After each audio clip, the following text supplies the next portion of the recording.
என்னண்ணே இன்னும் யாரையும் காணோம். நான் பார்த்துட்டு வருவா. பேசாம உட்கார்றா. ஆமா, யாருண்ணே நீ? ஏன் கொலை பண்ண? இல்லை, பார்க்கறதுக்கு கொலைகார மாதிரி தெரியல, ஆனால் பழகுன அப்படி இல்லை, அதான் கேட்டேன். சொல்லுண்ணே. உன் வேலையை பாடுற. அண்ணே சொல்லுண்ணே, சொல்லுண்ணே. உனக்கு என்ன வயசாச்சு? 23 இப்போ தான் முடிஞ்சுண்ணே. உன் வயசுல நான் எல்லாத்தையும் பார்த்துட்டேண்ணா. நினைவு தெரிஞ்ச நாள்ல இருந்தே அடிதடி கொடி அப்படியே இருந்துட்டேன். பேசி அவன் மட்டும் வரலன்னா அப்படியே கிடந்து சேர்த்திருப்பேன். பார்க்க அப்படி இருப்பா. ஊர் கண்ணையே அவன் மேலதான் இருக்கும்.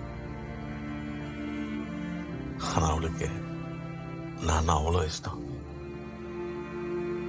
என்னதான் கட்டிக்குவேன்னு விரட்டி விரட்டி கட்டிக்கிட்டான். தார்பாய் கட்டி பிளாட்ஃபாரத்துலாம் வீடு. ஆனா அவளுக்கு ஏதோ பங்களால இருக்கிற மாதிரி சந்தோஷம். தினமும் மாமா பூ வச்சுவிடு, மாமா திடீர் வச்சுவிடு, மாமா அதை சாப்பிடு, மாமா இதை சாப்பிடுன்னு சுத்தி சுத்தி வருவா. வாழ்க்கைன்னா என்னன்னே தெரியாது எனக்கு. முதல் தடவை வாழணும்னு ஆசையா இருந்துச்சுடா. கண்ணே தெரியாம பிறக்கிறவன அப்படியே விட்டுரும். கொஞ்ச நாள் பார்வையை கொடுத்துட்டு சந்தோஷமா இருக்கும்போது சட்டுன்னு புடுங்கிட்டேன். ஒரு நாள் வெள்ளிக்கிழமை விஜயகாந்த் படம். பிளாட்ஃபார்ம் ஜனம் மொத்தமா 2ஆம் காட்சிக்கு போயிடுச்சு.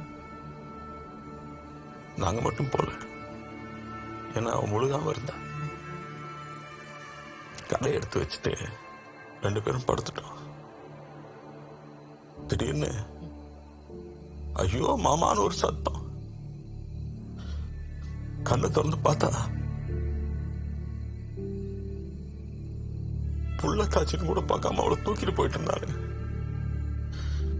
நீ அந்த என்னடா பண்ணுவ? அடிச்ச மூச்சு நிக்கிற வரைக்கும் அடிச்ச.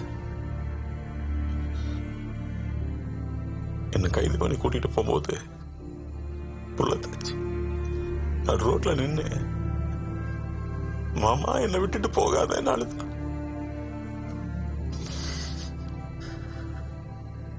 அதான் அவளை கடைசியா பார்க்க போறேன்னு அப்ப எனக்கு தெரியல.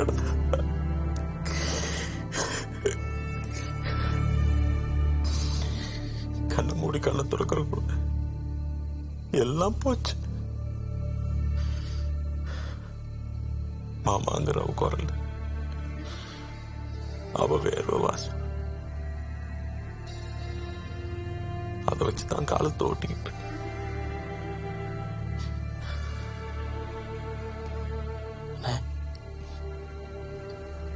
அக்கா செத்துருச்சானே?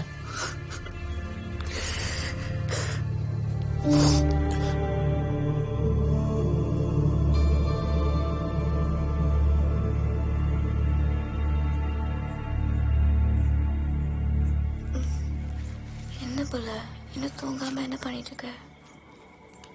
இல்லக்கா, எனக்கு என்னமோ நாளைக்கு யாருமே என்ன பார்க்க வரமாட்டாங்களோன்னு தோணுது. லூசா நீ? அப்புறம் நான் அவ்வளோ தூரம் பேசி யாருமே என்னோட பேசல. அப்போ உங்களுக்கு என்ன பிடிக்கலன்னு தானே அர்த்தம்? அதெல்லாம் ஒன்றும் இல்லை. நீ வேணா பாரு, அவங்க உன்னை பார்க்க வருவாங்க.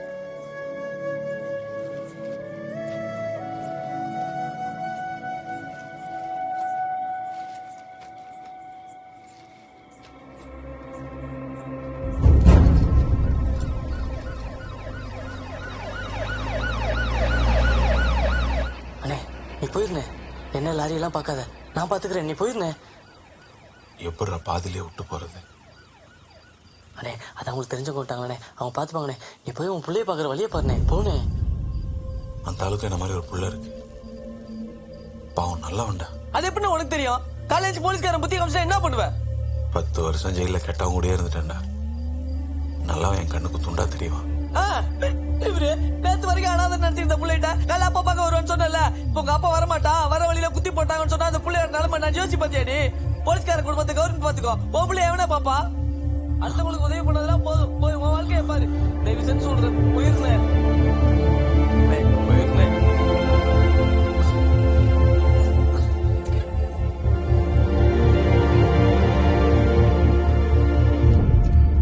சார் இவன் என்ன சார் பண்றது? இவனை வேணா மேல இருக்க இன்னொரு செல்ல அடிச்சு வச்சிடலாமா சார்?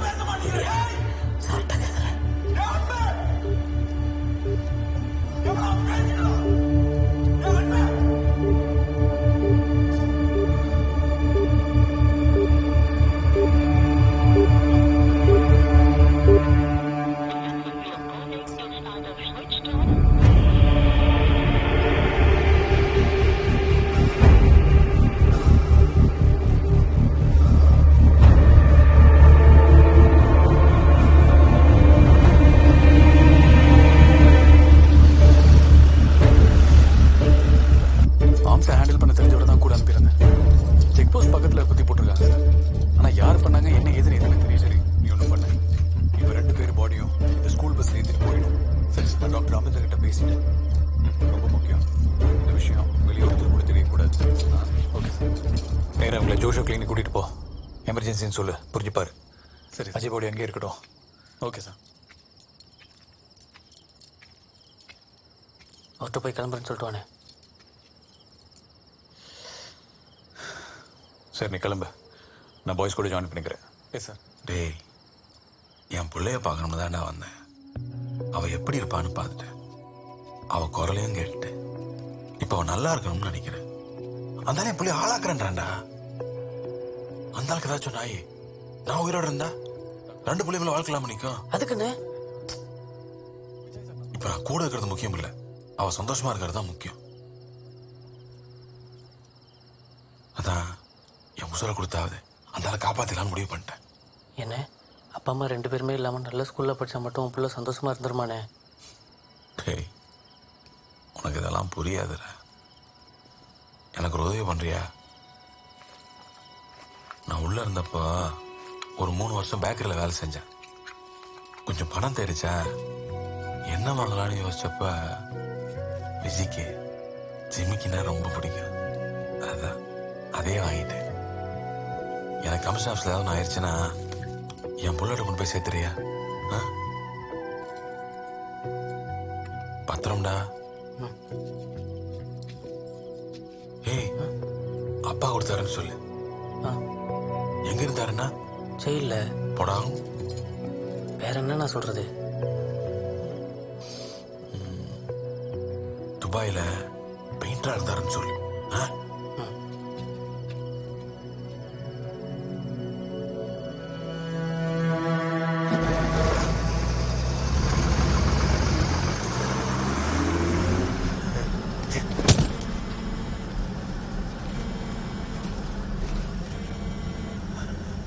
சார், ஸ்கூல் பஸ்ல போயிட்டு இருக்கோம் சார்.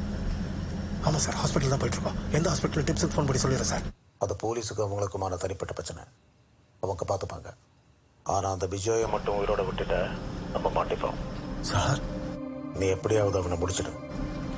சார் நான் எப்படி சார்? நீ பயப்படாத. விஜயால் இன்னைக்கு நைட்டு ஒன்றுமே பண்ண முடியாது. ஹையர் ஆஃபீஸர்ஸ் எல்லாம் இதில் இன்வால்வ். ஸோ அவனால் வெளியும் சொல்ல முடியாது. நான் சொல்கிறத நீ செய், பார்த்துக்கலாம். சரி சார், சரி சார், சரி சார். டிரைவர் நிறுத்தியா, நிறுத்த.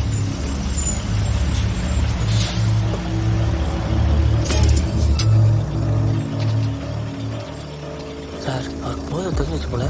சார், சார், எனக்கு இப்போ கொஞ்சம் பரவாயில்ல சார். நானும் உங்க கூட வந்துடுவா.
சாமி கூட இருந்தா இந்த நேரம் உயிரோட இருப்பான்.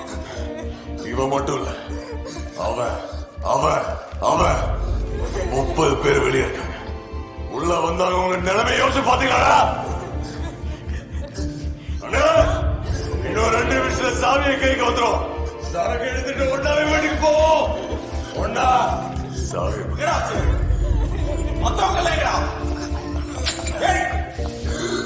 அன்பர்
அஜாஸ் அகமத்.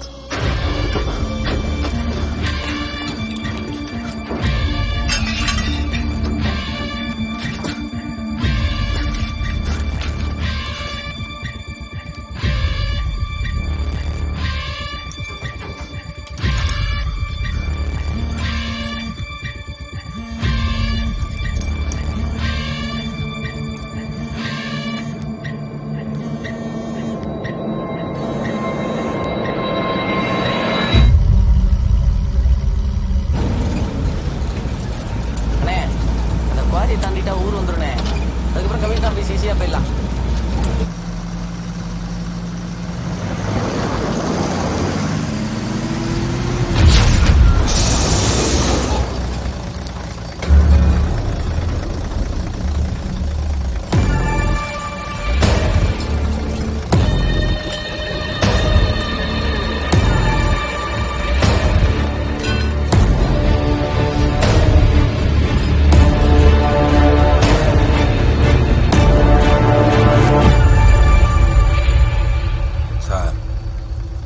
என்ன நடந்தாலும் வண்டி விட்டு இறங்கிறாங்க.